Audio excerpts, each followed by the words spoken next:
Honestly, we are exhausted, and I'm sorry for saying anything negative, because I should be the one who inspires you. А як його звуть? А його всі по-своєму звуть. Ми його звемо просто хлопчик. Хлопчик. Бо ми його змалку тут знаємо. А, Він тут. Боже. Бо він не показу. львівський, він переселенець.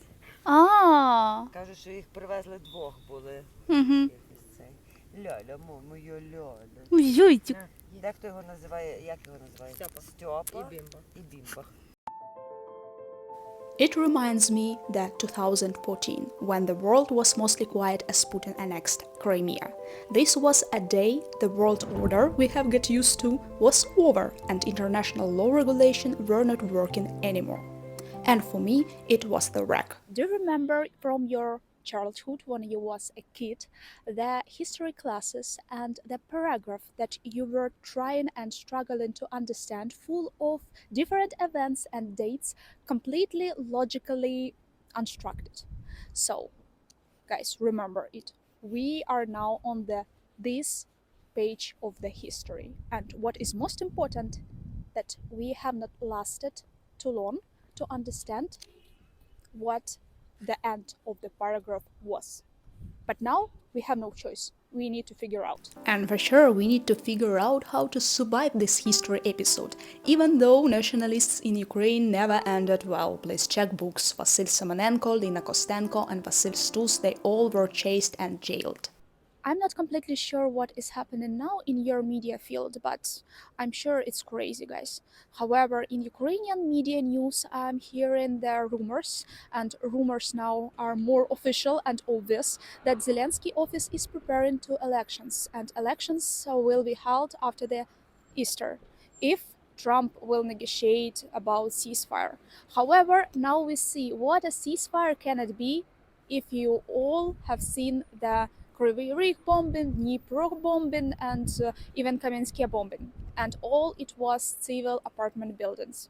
But when Putin struck Kryvyi Rih, President Zelensky's hometown, it felt like a punishment. He punishes and purges Kryvyi Rih civilians for being born in the same town as Volodymyr Zelensky.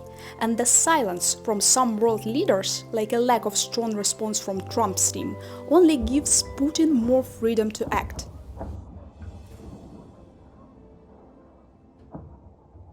Perhaps Trump's half-silence could be a strategy to position himself as a potential mediator, or to keep options open for a peace talk, I don't know.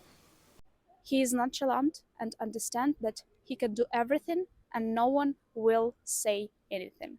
And I understand that Trump is doing the policy where America first. Yes, America should be first for Americans and American president, obviously.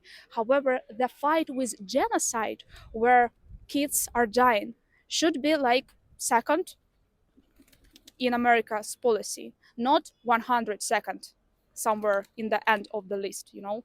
And this is my humble opinion. I understand that a lot of economic issues should be resolved. However, we should not stay blind.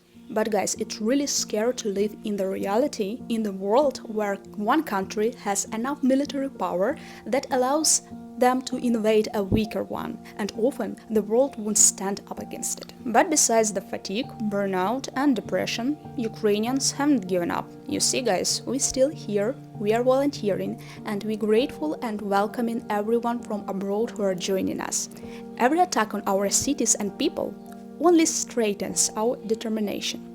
We are fighting not just for Ukraine, but for the idea that no country should be allowed to invade another without consequences. Even when the world seems silent, most of the cases, we refuse to be. Our resilience, hope, and voices should be louder. That's why we should be vocal and awake. I understand, friends, that you may have your own political agenda and fight, but it's all connected. Russian propaganda has been penetrated in the political life of Europe and American continent and misleads your friends and neighbors. So we must heal the world together, guys. At least I will not forgive myself if not trying. Thank you, guys, and God be with you.